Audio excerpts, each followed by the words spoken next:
It is worth noting that with all these efforts to get rid of Central and South Americans and now Haitians, there's one group of foreigners the president has, out of the blue, decided to invite to move here: white South Africans, in particular Afrikaners. He actually signed an executive order promoting, quote, the resettlement of Afrikaner refugees escaping government-sponsored race-based discrimination, including racially discriminatory property confiscation. He wants white Afrikaners here. It's too long to try to get into the history of South Africa's apartheid regime, but it's at the very least an interesting group to make special welcome to. Hey, Breakdown family. Listen, we need to talk about something big that's happening behind closed doors as we speak. President Donald Trump is reportedly planning to use U.S. refugee funds to welcome white South Africans into the country within days. Yes, you heard that right. So according to the investigative newsroom, The Lever, a government source and leaked internal memos confirm that the Trump administration is fast-tracking Afrikaners, white descendants of South Africa's apartheid regime, for refugee resettlement in the United States. And not only that, they're planning to use money that was meant for the sick, elderly, and most vulnerable refugees to pay for it. All the while, thousands of refugees from Africa, the Caribbean, and across the global South are being blocked at the gates. Deportation rates are tearing through Black and brown communities across the U.S., and over 500,000 Haitians who fled violence, instability, and disaster are being stripped of their temporary protective status. Refugee policy, once rooted in the idea of protecting the world's most vulnerable, is now being reshaped by race, by influence, and by ideology. White South Africans descended from colonizers will be flown in and funded with taxpayer dollars, y'all. Your hard-earned money. My people, this isn't just about President Trump. It's about a system that's always known how to bend the rules when the people asking for help look like the people in power. This isn't just policy. This is, let's call it what it is, white supremacy masquerading as humanitarian aid. So today on The Breakdown, we're digging into all of it. Who these Afrikaners are, why Trump is bending the rules just for them, and what this reveals about race, power, and who President Trump believes is worthy of being helped with your taxpayer money. Because this isn't just about immigration.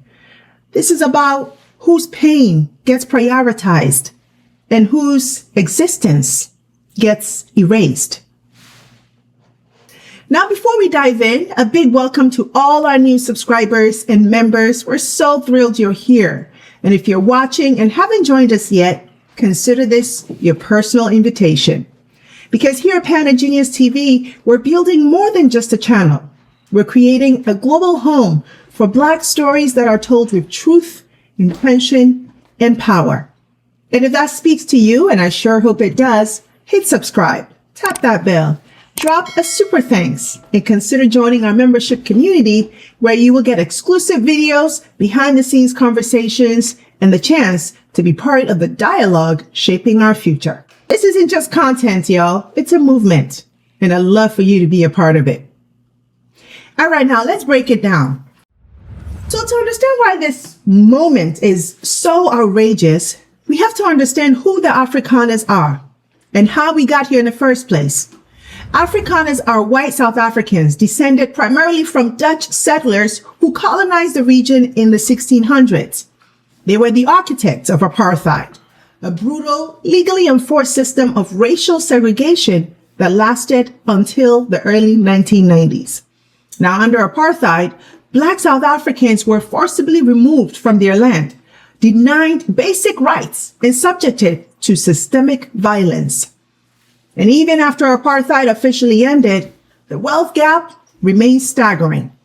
White South Africans, who make up less than 10% of the population, still control over 70% of agricultural land. Generational land dispossession has left Black South Africans in poverty, while white elites still benefit from systems designed to advantage them. Which brings us to the spark. In January 2025, the South African government passed a land expropriation law, part of a long-delayed effort to address that land imbalance. The law allows the government to seize certain underutilized lands for public interest without compensation, a move aimed at correcting historical injustices. And that's when the backlash began. One of the first things Trump did after taking office was appoint himself the savior of Afrikaners. He launched an attack, claiming that white South Africans were being treated very badly and that a massive human rights violation was underway. He wrote, "South Africa is confiscating land and treating certain classes of people very badly. It is a bad situation that the radical left media doesn't want to so much as mention. A massive human rights violation, at a minimum, is happening for all to see. The United States won't stand for it. We will act. Also, I'll be cutting off all future funding to South Africa until a full investigation has been completed." Let that sink in. And he was not bluffing when he said, "We will act."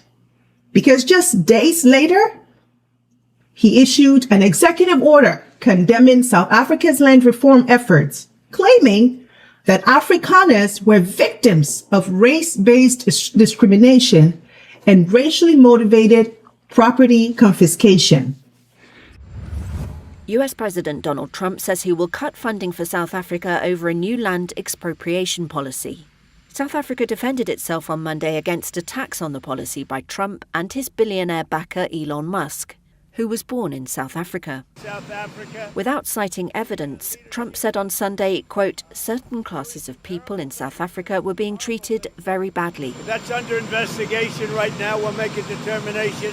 And until such time as we find out what South Africa is doing, they're taking away land, they're confiscating land, and actually they're doing things that are perhaps far worse than that. He cut off all aid to South Africa, and he ordered federal agencies to draft emergency relief plans, including refugee status for white South Africans. That same month, his administration held private meetings with AfriForum, a far-right Afrikaner lobby group that claims to defend minority rights, but has spent years fighting land reform and defending apartheid-era privilege.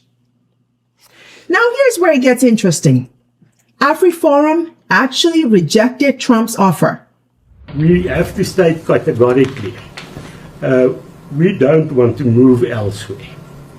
We are not going to ask our children now to move to another country. The fact is, our ancestors worked hard to make sure that we as a people are formed here on the southern tip of Africa. We're not going to disrespect that. We also have the interests of future generations in mind. We also have to make sure that our culture is transferred to future generations. And that cannot be done abroad. You cannot in the long term, or there's a real risk. If you go to another country now, there's a real risk that your grandchildren will not say to you in the morning, "Hello, Opa."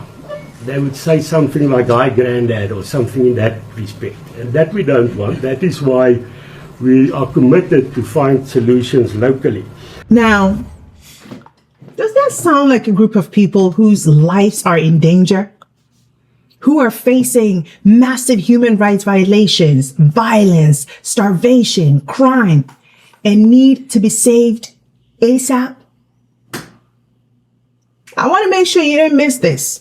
Their reason for rejecting the offer, he says, is because relocating to the U.S. would mean abandoning their Afrikaans language and cultural identity. Hello? These people are not even interested in being Americans. They want to preserve their culture. Yet, this is the group that Trump is rolling out the red carpet for. But the door had already been opened. And while the advocacy group rejected the offer, some people, over 8,000 Afrikaners, have individually expressed interest in resettlement. And now, with this new memo cited by the lever, Trump is making it real, diverting refugee funds to bring them in, and immediately. So let's be clear here. The people who codified apartheid, who still control land seized under colonization, are now being fast-tracked into the United States as victims. While the actual victims of war, displacement, and genocide from places like Sudan, Afghanistan, and Haiti are told to wait, or worse, told no, can't come in. I can say this, we will do large deportations from Springfield, Ohio. Large deportations. We're going to get these people out. We're bringing them back to Venezuela. You know, he told Biden he's not accepting anybody back. They moved all their criminals, not all of them, but the rest are moving in now. They emptied their jails in Venezuela, emptied their criminals, emptied the nests. They call them nests of bad people. They're all now in the United States, and they're now taking over cities. It's like an invasion from within. We're going to have the largest deportation in the history of our country, and we're going to start with Springfield and Aurora. Now, let me be clear. It's one thing if your policy is to shut the doors to everyone, right? A blanket freeze, a national pause. We might not agree with it, but at least it's consistent. But that's not what's happening here. What we're witnessing is a system that's not just closed, but it's selectively open. Open for the people you think deserve protection, and closed for those you don't. Open for white Afrikaners, but slammed shut on Black Haitians, Sudanese families, Afghan girls, Congolese children. And that's not security. That's not policy. That's not neutrality. Let's call it what it is. That is racism, codified through bureaucracy. That is humanitarianism with a color test. Because when you only see danger in brown skin and only see victims when they're white, you're not protecting a nation. You're protecting a racial hierarchy. Now let's talk about how Trump is using the refugee system not as a tool for protection, but as a weapon for political narrative. According to the report by The Lever, the center of this plan is a program called Preferred Communities. It's meant to support the most vulnerable of the world's refugees. You know, people with serious medical conditions, elderly people who can't work unaided, women and girls fleeing gender-based violence, children separated from their mothers. But now, that same fund is being redirected to resettle white South Africans who have no known medical needs, no displacement crisis, and no internationally recognized refugee status. How? By using an emergency powers memo, a bureaucratic sleight of hand that allows Trump's team to bypass refugee protocols and mobilize resources quickly, but without oversight. Yes, and here's the thing. That memo was signed by Health and Human Services Secretary Robert F. Kennedy on April 30th, just days before this plan was activated. So let's put that side by side. 20,000 refugees who are vetted, waiting, desperate, have been blocked. 12,000 of them had already bought their tickets. Hundreds of thousands more stuck in limbo in camps across the world. And yet, a green light for 1,000 Afrikaners, just like that, immediately, no questions asked. What Trump has done is repurpose a humanitarian tool into a political reward system where ideology trumps vulnerability and where skin color becomes the entry pass. And all of it cloaked in the language of relief and emergency, as if white South Africans are the ones fleeing genocide, starvation, or statelessness. Let's be real. This isn't about helping those in danger. This is about helping those who look like you, vote like you, and reinforce the myth that whiteness is always under attack and always needs saving. So let's take a step back. Because this isn't just about Afrikaners, right? It's not just about one memo or one executive order. What we're seeing is part of a much larger pattern, a strategy that's been brewing for years. This is white grievance politics, exported and institutionalized. And it's the idea that whiteness, no matter how privileged, no matter how protected, is still somehow under siege. That white people, even those with land, wealth, and power, are now the true victims. We've seen this logic before. In the US, it shows up in the Great Replacement conspiracy theory. In Europe, it fuels anti-immigration hysteria.